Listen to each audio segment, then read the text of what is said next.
hapit na mutapos ang tuig 2022, ubay-ubay nga mga istorya ang atong na-feature din sa atong programa. Apan kumusta na ka sila? Busa mga kapuso, throwback story ta sa duha nato ka mga kapuso. Let's watch this. Daw nahimo ng best friend sa event performer nga si John Lester Barot ang iyang musical instrument nga violin.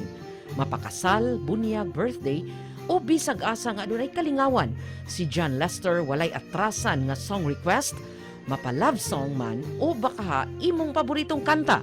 Saad niya nga iyang paningkamutan nga himuong mas espesyal o memorable ang okasyon sa iyang kliyente. Sama na lang ni ini.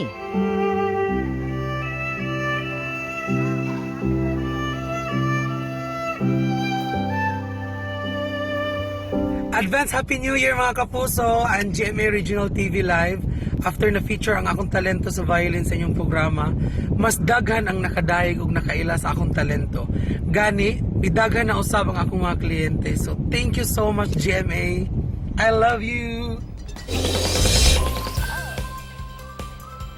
Wow, pagkanindot partner nga nahimot ang taytayan sa programa no para mo maabot siya kung asa siya nga abtan ron partner. Yes, and he deserves it as well. Kaya very talented yun siya nga violinist. We look forward pud sa itong mapangumusta siya sa programa no after pila ka months partner. Yes. Si John.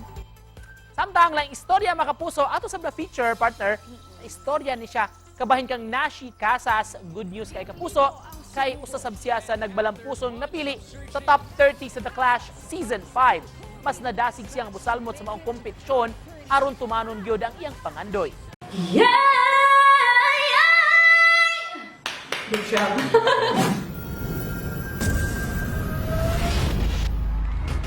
Hello, Clash Nation! I am Nashreen Erica Casas, but you can call me Nashi. 24 years old from Cebu. Yes, ang iyang istorya mga kapuso na ere ni atong March 2022 ug ato siyang suportahan mga kapuso.